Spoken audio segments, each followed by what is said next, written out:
एक नहर किनारे दो महिलाएं घास काटने का काम कर रही हैं। वहीं जब ये घास काटती रहती हैं तो अपनी दरांती को बंद करती हैं और दोनों एक जगह देखने लगती हैं। वो देख रही हैं, करीबन 3-4 साल का बालक उनकी तरफ बहुत ही जोर से भागा आ रहा है। महिलाओं को लग रहा है कि कहीं ये नहर के अंदर ना कूद जाए। उनमें से एक महिला बुजुर्ग होती है और एक महिला जवान होती है। तभी वो दोनों खड़ी होकर बच्चे पर निगरानी रखने लगती हैं और वो बच्चा भागकर इस बुजुर्ग महिला के गले लग जाता है। जब वो महिला के गले लगता है तो जो जवान महिला है उससे कहता है कि तुम्हें शर्म नहीं आती? तुम्हारा पति अपनी माँ से मिल रहा है और तुम अपना चेहरा उघार कर खड़ी हो। क्या लज्जा और लाज और शर्म सब कुछ भूल चुकी हो? क्या ये समझ चुकी हो कि तुम्हारा पति नहीं है तो तुम अपनी मनमानी करोगी? पता है, मैं दोबारा वापस लौटकर आ गया हूँ और अपना घूंघट नीचे करो। ये दोनों महिलाएं हंसने लगती हैं कि देखो कितना सा बालक है और कितनी बड़ी बड़ी बातें कर रहा है। तभी यहाँ पर ये कहता है, ये लड़का जब इनको कुछ ऐसी बातें बताता है कि जो महिलाएं पहले खिलखिला रही थी, उन महिलाओं की हंसी रोने में बदल जाती है। दोनों फूट फूट कर रोने लगती हैं और इस 4 साल के बच्चे के हाथों को चूमने लगती हैं और कहती हैं कि आपको हमारे घर चलना होगा।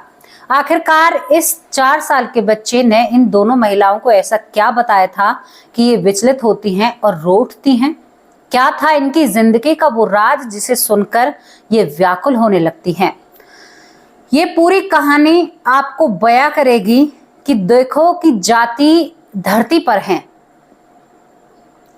आज आप इस जाति में हैं, कल आप दूसरी जाति में जा सकते हैं। मैंने जाति के बारे में क्यों बोला है? क्योंकि इस कहानी में खास जाति से लगी हुई भी कुछ बातें हैं। कुछ आपको समझा कर जाएंगे कि जाति क्या होती है। और जो लोग कहते हैं ना, हमारे कर्मों के हिसाब से हमें हर जगह कहते हैं कि हमें जन्म मिलता है। अब आप सोच कर देखिए, हमारे कर्मों के हिसाब से 184 योनियों में हमें जाना पड़ता है ना। हमारे कर्मों के हिसाब से ही हमें ऊंच नीच का सामना करना पड़ता है। इसमें कहीं ना कहीं हम कहते हैं कि हमारी क्या गलती है, लेकिन होती है हमारी गलती। शायद ये उस विधाता की एक रची हुई रचना हो जो लोगों की मानसिकता ऐसी हो गई है। सोचने वाली बात है, बहुत ही सोचने का विषय है। देखो, यहाँ पर हम अपने चैनल के माध्यम से बिल्कुल भी जातिवाद नहीं करते हैं, लेकिन आज की घटना फिर यहाँ पर कुछ मेरे चुनिंदा यहाँ पर जो शायद मेरे चैनल को फॉलो भी नहीं करते हैं, वो लोग अपनी 4 बातें कहकर जाते हैं।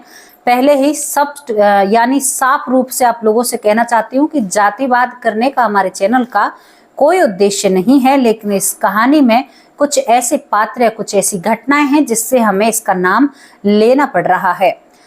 क्या कहा था 4 साल के बच्चे ने? आप भी बेचैन और व्याकुल हो रहे होंगे सुनने के लिए, और मैं भी बताने के लिए आपको बहुत उत्सुक हूं कि मैं अपने परिवार को बताऊं कि आपको किस तरह से सावधान होना है, आपको किस तरह से सतर्क होना है और कैसे आपको अपनी आगे की जिंदगी बितानी है। दोस्तों, इस कहानी को मैं रख रही हूँ आप लोगों के सामने, तो चलिए इस कहानी की तरफ चलते हैं। कहानी की शुरुआत होती है जिला अलीगढ़ में खैर तहसील लगता है, और खैर तहसील में एक भारिर गांव पड़ता है। शायद कुछ लोगों ने सुना भी होगा। भारिर गांव में एक परिवार होता है। परिवार में 5 लड़के होते हैं, यानी 5 लड़कों में एक लड़का होता है जिसके होने पर बहुत खुशी मनाई जाती है, और जिस लड़के का नाम पंडित जी से कहकर नामकरण पेपर निकलता है और उस लड़के का नाम पप्पू रखा जाता है। आज मैं आपको बताऊं, इस लड़के की उम्र करीबन 50 साल है। तो आप सोचिए 50 साल पहले पैदा हुआ था। इस लड़के का नाम पप्पू रखा जाता है। पप्पू रखने के बाद ये लड़का धीरे धीरे बड़ा होने लगता है, लेकिन जैसे ही ये लड़का 2 साल का होता है, ये लड़का विचलित होता है। ये कहता है कि मैं कैसे घर में आया हूँ, मैं यहाँ का हूँ ही नहीं, मुझे अपने घर जाना है, मुझे मेरी माँ के पास जाना है, मेरी पत्नी के पास जाना है। वो हर कोने में अपनी पत्नी को तलाशता है। कहता है कि मेरी पत्नी तो यहाँ पर है ही नहीं। अपने इस जन्म की माँ से कहता है कि मैं तुम्हारा बेटा नहीं हूँ, मैं तो किसी और का बेटा हूँ, मैं तुम्हें नहीं स्वीकार कर सकता। इतना कहकर खेल में लग जाता है। कभी भी ज्यादा घर वाले ध्यान नहीं देते हैं, सोचते हैं कि बच्चा है, ऐसी वैसी बातें कर रहा है। लेकिन धीरे धीरे जैसे इस समय के साथ बड़ा हो रहा था पप्पू, वैसे ही इसके हाव भाव बदलने लगते हैं। ये हमेशा कुछ उखरी उखरी सी बातें करता है, कहता है कि मेरे 2 बच्चों का क्या हो रहा होगा, मेरी पत्नी तो मुझे बहुत याद करती है, मेरी पत्नी तो मेरा बहुत इंतजार करती है, मैं अपने गांव में जरूर जाऊंगा, चाहे कुछ भी हो जाए मैं अपने गांव जाकर रहूंगा। घर वाले बेचैन हो उठते हैं कि हमने कैसे बच्चे को जन्म दिया है, ये हमें बड़ा परेशान करता है। दोस्तों धीरे धीरे इन्हीं हालातों में ये लड़का 4 साल का हो जाता है। अच्छा सुनो, आपको एक और बात बताती हूँ। ये लड़का जब 2.5 साल का होता है तो कहता है कि मैं जाट नहीं हूं, मैं हरिजन हूं और मैं यहां नहीं रहूंगा। ये हमने नहीं कहा है, इस लड़के ने कहा है, इसके माँ बाप कहते हैं और सच्ची घटना है। ये हमारे चैनल का कोई ताल्लुक नहीं है। ये कहता है कि मैं तो हरिजन हूं और मैं अपने घर जाऊंगा, मेरी पत्नी है, मैं तुम्हारे साथ नहीं रह सकता। पर इसे ये नहीं पता था कि मेरे गांव का रास्ता किधर से पड़ता है। अब एक दिन की बात होती है, ये लड़का जब, अब आप एक बात बताओ, 2.5 साल के बच्चे को क्या पता कौन सी जात, कौन सा धर्म, कौन सी क्या चीज है। 2.5 साल का बच्चा क्या जाने। मेरा भतीजा है, उसे क्या पता जात क्या होती है, जाति क्या होती है, उसे नहीं पता। रियल में बता रही हूँ आपको, 2.5 साल के बच्चे को नहीं पता होता जाति क्या होती है। लेकिन ये समय से पहले चल रहा था, जिसका नाम पप्पू है। अब एक दिन ये 4 साल की उम्र में जब हो जाता है तो ये अपने पिता के साथ खेतों पर जाता है। खेतों पर जब जाता है तो वहां पर कुछ महिलाएं घास काटने का काम कर रही थी। महिलाएं घास काटती हैं, इनके पिता अपने खेतों को देखते हैं। खेतों को देखने के बाद ये लड़का 2 महिलाओं को देखकर भागने लगता है और बहुत स्पीड में भागता है।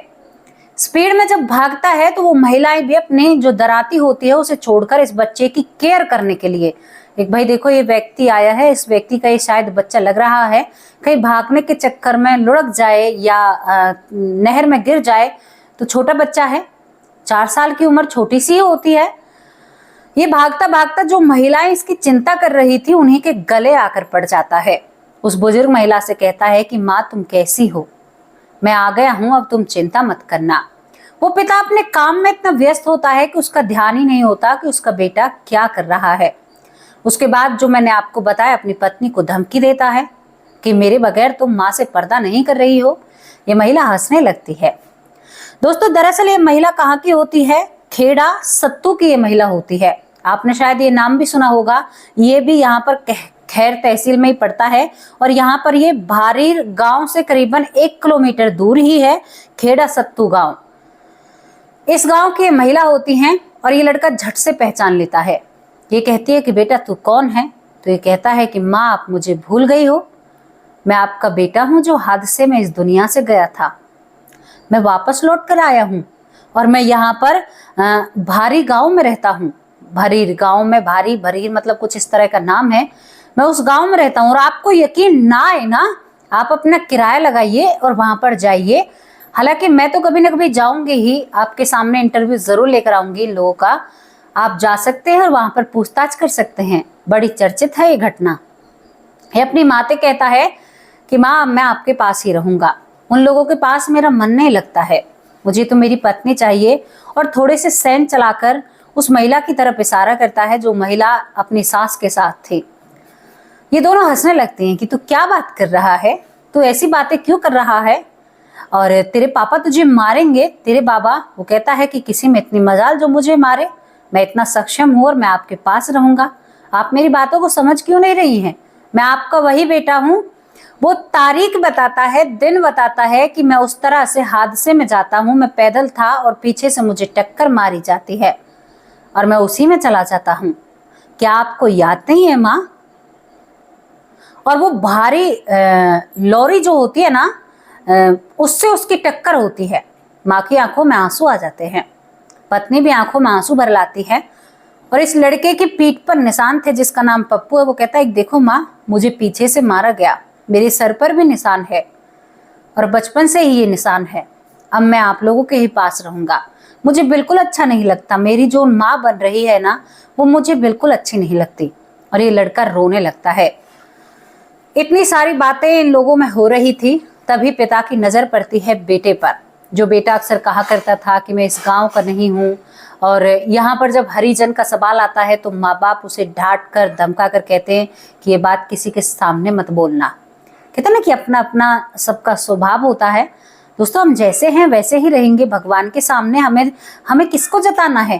क्या फर्क पड़ता है इन बातों से? कोई कहीं से भी हो, जाना सभी को वहीं पर है और वहीं से सब आते हैं। सोच लीजिए, आप आज कुछ और हो, कल कुछ और भी हो सकते हो। मैंने एक घटना आपको बताई थी। एक व्यक्ति जो पिछले जन्म में अंग्रेज होता है, भारत में जब शासन कर रहे थे अंग्रेज, दूसरे जन्म में वो मतलब हिंदुस्तान में पैदा हो जाता है। पहले वो हमारे तरफ लड़ रहा था सेना के रूप में, फिर वो हमारी तरफ से अंग्रेजों से लड़ने लगता है। तो यही यहाँ पर है। अब वो पिता आता है और कहता है कि अरे मेरा बच्चा आप लोगों के पास आ गया, माफ करना, ये थोड़ा सा ऐसा ही है, इधर उधर भागता है। पिता को डर सताने लगा था कि कहीं हमारा बच्चा इन लोगों से कुछ ऐसी बातें ना कर रहा हो, क्योंकि उस पिता के मन में कुछ थी ऐसी बातें। हालांकि आज वो इस दुनिया में नहीं है। वो कहती है कि आपका बेटा नहीं है, ये हमारा बेटा है। इसने तो हमें साफ साफ बता दिया हमारे बेटे की मृत्यु कैसे हुई है। मेरी बहू को ये अपनी पत्नी बता रहा है, और नहीं मेरे और भी बेटे हैं, उनको तो ये अपने मतलब उनकी पत्नी तो पति तो नहीं बन रहा। मेरी यही बहू विधवा है और इसी का ये पति बन रहा है। ये लड़का किच्ची मार के गले को पकड़ लेता है इस महिला के को, कहता है कि नहीं जाऊंगा, आप मेरे बाबा नहीं हो, मेरी माँ ये है, मेरी पत्नी ये है, मैं अपने बच्चों से मिलूंगा, मैं आपके साथ नहीं जाऊंगा, बिल्कुल भी नहीं जाऊंगा। यहाँ पर ये महिला कहती है कि क्या आपकी इजाजत हो, क्योंकि दूसरे का बच्चा था, जबरदस्ती भी नहीं हो सकती थी ना यहाँ पर। वो कहती है कि क्या मैं आपके बच्चे को अपने घर ले जा सकती हूँ, वापस लौटा दूंगी। वो कहता है कि नहीं, मैं अपने बच्चे को तुम्हें नहीं दे सकता, मैं अपने बच्चे को अपने घर लेकर जाऊंगा। ये व्यक्ति उस लड़के को जबरदस्ती खींचता है पप्पू को और अपने घर ले जाता है। ये रोता हुआ बिलखता हुआ माँ माँ माँ चिल्लाता हुआ, मुझे मेरे बच्चे देखने हैं, मुझे मेरा घर देखना है। अब इसे मालूम हो चुका था कि मैं खेड़ा सत्तू गांव का हूँ। माँ ने बताया, इसने खुद ने बताया। रास्ता नहीं मालूम था, अब रास्ता भी मालूम हो जाता है खेतों पर जाने का। अब दोस्तों ये ताक पर रहता है कि कब यहाँ से भागूं, कब खेड़ा सत्तू पहुंचूं। घर वाले बड़े दुखी और परेशान हो जाते हैं कि अगर ये पोल समाज के सामने आए तो लोग कहेंगे कि अरे पहले तो ऐसा था और अब इस परिवार में आया है। लेकिन तभी ये महिला अपनी बहू और अपने पति के साथ इनके घर आती है। कहती है कि बेटे को एक नजर भर देख तो लेने दो। ये महिला यहाँ पर आती है तो ये लड़का अपनी पत्नी के गले लग जाता है, क्योंकि पहले माँ के गले लग चुका था। कहता है कि मैं तुम्हें छोड़ना नहीं चाहता, मैं तुम्हारे साथ रहना चाहता हूँ। वो महिला हैरान सी रह जाती है, कहती है कि सबके सामने। तो वो कहता है कि अरे अरे मैं तो भूल गया, 4 साल का बच्चा, माँ सामने खड़ी है ना। दूर हो जाता है, बैठ जाता है। वो भाव मैं आपको जाहिर नहीं कर सकती, वो भाव क्या था मैं क्या बताऊँ। एक पति पत्नी के बीच की बात है, आप सोच कर देखिए। वो पत्नी के कान में कुछ बातें भी कहता है, पत्नी शर्मा जाती है। सैन जो उसके होते हैं ना नैन, उनको चलाता है और उसको कंधा मारकर कहता है कि तू ठीक तो है ना, उस दिन बाबा ने मुझसे तुमसे बात नहीं करने दी थी। सारे गांव के लोग ये नजारा देखते हैं, लेकिन जिस घर में पैदा हुआ था वो घर बिल्कुल भी अपना बेटा देना नहीं चाहता था, नहीं उनके घर जाने देना चाहता था। वो कहते हैं कि हम मानते हैं पुनर्जन्म होता है, लेकिन अब इस पर हमारा अधिकार है। दोस्तों कहते हैं जब तक माँ जीवित रहती है, जब तक उससे मिलने के लिए आती है। यहाँ पर इसकी पत्नी भी कहती है इस परिवार से कि मैं इसको पति बनाकर थोड़े ही रख सकती हूँ।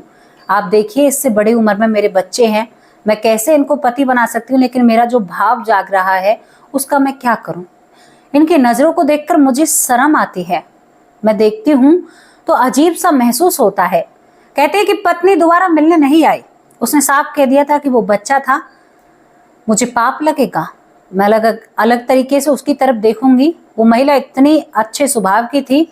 माँ ही जब तक जीवित रहती है, पिता ही जब तक उससे मिलने के लिए आया करते थे। कहते हैं जब उसके माँ बाप आया करते थे पिछले जन्म के, हाथों को, गले को, माथे को, पूरे को चूम लिया करते थे। उसके लिए बहुत सारी चीजें जो उनके पास जो पैसे हुआ करते थे उनसे उस लड़के के लिए, पप्पू के लिए बहुत सारी चीजें लेकर आते हैं। पप्पू जब तक बड़ा होता रहता है अपने माँ बाप से कहता है कि मैं शादी नहीं करूंगा। मुझे मेरी पत्नी बहुत प्यारी है। उसके बच्चों को भी दिखाया जाता है। दोस्तों, ये सत्य कहानी थी। पप्पू ने जो अपनी माँ से वादा किया, पप्पू के माँ बाप आज नहीं है, पप्पू खुद 50 साल के हैं। इसके बाद जो संघर्ष भरी जिंदगी पप्पू ने जी, पप्पू ने कभी भी शादी नहीं की। आज वो 50 साल के हैं।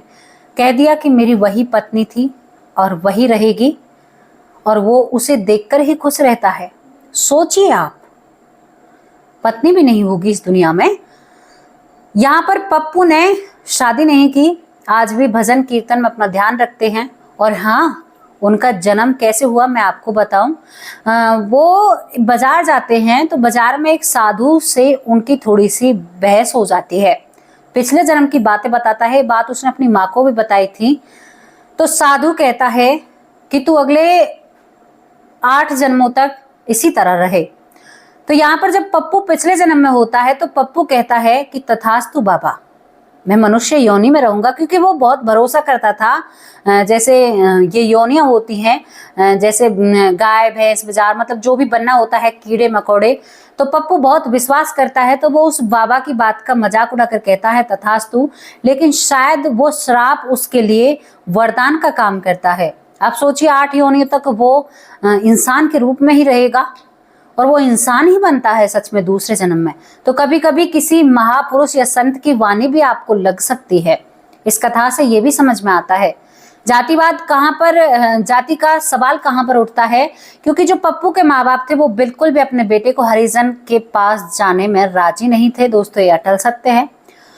और यहाँ पर कभी भी पप्पू को उसके घर नहीं जाने दिया, क्योंकि उसकी पत्नी हाथ जोड़कर अपने सास ससुर से कहती है कि मैं इसको किस मुंह से अपने घर में लेकर जाऊं और किस तरह से मैं इसको देखूंगी, मेरी मतलब मानसिकता क्या रहेगी।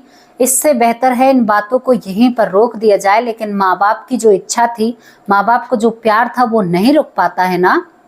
माँ बाप तो माँ बाप होते हैं, वो तो बालक बूढ़ा हो या बड़ा हो, उनके लिए हमेशा बच्चा बच्चा ही रहता है और उनका बच्चा बच्चे के रूप में ही आया था। दोस्तों, ये थी वो संघर्ष भरी कहानी जहां पर एक श्राप के कारण एक व्यक्ति का दोबारा इंसान का जन्म होता है। शायद ऐसा भी हो सकता है। पप्पू आज भी कहते हैं कि शायद उसी श्राप की वजह से मेरा दूसरा जन्म भी मनुष्य का ही हुआ था। और एक पप्पू पिछले जन्म में पुण्य बहुत किया करता था। लोगों का दर्द करना, लोगों के दुख को समझना, ये सारी खूबियां पप्पू में थी। आज वो 50 साल के हैं। पिछला जन्म उसका खेड़ा सत्तू गांव का होता है, आपको जानना है। आपका जन्म उनका भरीर गांव का होता है। दोस्तों, पप्पू उनका नाम है। 5 भाई हैं और वो जाट हैं। पिछले जन्म में यहाँ पर वो हरिजन होते हैं। तो आप समझ लीजिए एक ये घटना कितनी सत्य, और आज भी वो जीवित हैं। ये घटना चल रही है, तो इस पर कोई सवाल जवाब तो नहीं बनते हैं। बाकी आपकी मर्जी, आप जैसा सोचना चाहें। लेकिन मैं इन घटनाओं को क्यों रखती हूँ पता है आपको? ताकि आप अपने जीवन में सुधार कर सकें, आप अपने जीवन को बेहतर बना सकें। आने वाले कल में आपको कुछ दुख या परेशानी ना झेलनी पाए। शायद क्या पता मेरी वीडियो से आपकी जिंदगी में कुछ बदलाव आए। कई लोगों से मुझे जानकारी मिली कि मेरी वीडियो की वजह से कई लोगों ने मांसाहार छोड़ दिया। तुम्हें पता है मैं कितनी खुश होती हूँ इन चीज़ों को देखकर और सुनकर। मेरी खुशी मैं आप लोगों से बयान नहीं कर सकती। इतनी खुशी होती है मुझे, अनंत खुशी होती है। कुछ तो कर रही हूँ, कुछ तो कहीं पर हिट कर रहा है, और ज़रूर मेरी बातें आपके दिल और दिमाग में, कहीं ना कहीं तो मैं आपके दिल में या दिमाग में जगह रखती हूँ। इतना मुझे पता है। जब भी आप कहीं पर भी मांसाहार को हाथ लगाओगे ना, तो मेरा चेहरा ज़रूर आपके सामने आएगा। नहीं करना चाहिए। उनकी आंखों से टपकते उन आंसुओं को देखो जो तुम्हारे लिए अपना त्याग करते हैं। हाँ, मान लिया अगर आपके पास भोजन नहीं था, शेर के पास ऑप्शन नहीं होता।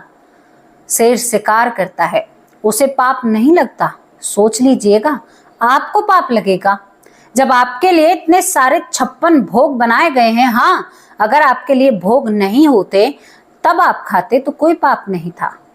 जीव जीव भोगतम, मेरे पापा कहा करते थे, जीव को जीव भोगता है, यानी जीव का भोजन जीव होता है। लेकिन हमारे लिए भगवान ने बहुत सारी चीजों की रचना की है, बहुत सारी चीजों को बनाया है इस पृथ्वी पर ही। तो मैं तो बिल्कुल खिलाफ हूं भाई। गलत करते हो, किसी को खाते हो, किसी की जान लेते हो, वो प्रकृति को संतुलित बनाने के लिए हैं। शेर बकरी को खाता है, शेर हिरन को खाता है, वो उसकी फितरत में है। अच्छा, कुछ लोग मैंने कहते हुए सुने हैं, वो अपने आप को शेर से कंपेयर करते हैं। कुछ लोग करते हैं, कहते हैं कि शेर कभी घास नहीं खाता और हम शेर हैं, हम घास कैसे खा सकते हैं। तो भैया शेर तो बहुत कुछ करता है, शेर नहाता भी नहीं है, तुम भी मत नहाया करो कई कई दिनों तक। दूसरी बात भैया, शेर तो ऐसी वैसी चीजों का हाथ ही नहीं लगाता, बेकार तुम शेर की तरह शिकार करो, भागो। एक भैंस के गले को तुम अपने मुंह में दबाकर उसके प्राण निकालो, शेर बनो ना, इंसान क्यों हो? ऐसी चीजों का इस्तेमाल क्यों करते हो? अपने मुंह का इस्तेमाल करो। तुम शेर हो भाई, शेर घास नहीं खाता तो तुम अपने मुंह से शिकार करो, बनो अत्याचारी। मैंने अभी कल परसों में एक वीडियो देख रही थी, एक इतना भद्दा इंसान, बेवकूफ इंसान, उसने मुंह से बकरी के सींग को उखाड़ दिया। वो कितनी राक्षस प्रकृति का होगा। दोनों सींगों के खोखले जो होते हैं यहाँ पर उसने अपने दांतों से खींचकर निकाल दिए। क्या वो इंसान की कैटेगरी में आता है? नहीं आता है। भद्दा नीच इंसान कहूंगी। बहुत गलत लगा मुझे ये सब कुछ देखकर। एक निर्जीव पर तुम कर रहे हो ना, सामने जुबान वाले के सामने करो ना, 2 मारेगा तुम्हारे गाल पर खींचकर, 4 खाएगा तो 2 तो जरूर मारेगा तुम्हें। बराबर बारे से साथ करना चाहिए, उससे क्या है, वो तो बांध रखा है, खूंटे से बंधा हुआ है, उसके साथ तुम कुछ भी करो। लेकिन जब वो अपनी करने पर आएगा ना, तुम्हारी सारी फितरत और तुम्हारी जो हुकूमत है ना, धरी की धरी रह जाएगी। दोस्तों यहाँ पर अब इस घटना को समाप्त करती हूँ। अपने आप में बदलाव कीजिए, इतना ही कहना है कि अपने आप को बदलने की कोशिश कीजिए। अब उस परिवार का नाम लेती हूँ जो मेरा बेस्ट परिवार है, जो बिल्कुल शुद्ध शाकाहारी है, जो मेरा और उनका एक अलग कनेक्शन है, हमारा रिश्ता है, हम एक परिवार के हैं। और शायद हम ऐसी परिस्थिति में भी एक परिवार रहेंगे जब हमें किसी चीज का सौदा ना होगा हमारे परिवार में। मेरे परिवार में खुलकर अपने परिवार के बारे में कह सकती हूँ। कभी भी किसी से नहीं मिली हूँ, लेकिन फिर भी खुलकर कह सकती हूँ कि मेरे परिवार की बराबरी कोई नहीं कर सकता। मेरे जो परिवार के लोग हैं ना, वो दिल के बहुत अच्छे हैं, क्योंकि मेरे चैनल पर वही इंसान आ सकता है जिसका दिल साफ और वो नेक इंसान हो। तो चलिए, पहला नाम है मेरी यशवंती माँ का। बहुत बहुत धन्यवाद प्यारी माँ, कैसे हो आप? सुरेंद्र कुमार भाई, बहुत बहुत धन्यवाद आपका। जेपी सिंह भाई बहुत अच्छे कमेंट करते हैं, बहन कहकर बुलाते हैं मुझे। पिंटू पाटिल बहुत बहुत धन्यवाद, कई दिनों में आपका नाम लिया है। प्रेम गोयल बहुत बहुत धन्यवाद। महेंद्र पांचाल रेगुलर कमेंट करते हैं, प्रेम गोयल भी रेगुलर कमेंट करते हैं। मेवाल बहुत बहुत धन्यवाद आपका। सीता देवी शर्मा बहुत प्यारी बहन है, हमेशा बीमार सी रहती हैं, फौजी इनके पति हैं, सल्यूट है बहन आपको। सीताराम गुप्ता बहुत बहुत धन्यवाद, दूसरी बहन है। सीता दलाल बहन बहुत प्यारी बहन है। पर्वत दास भाई बहुत बहुत धन्यवाद। गंगा कुंवर बहुत बहुत धन्यवाद प्यारी बहन।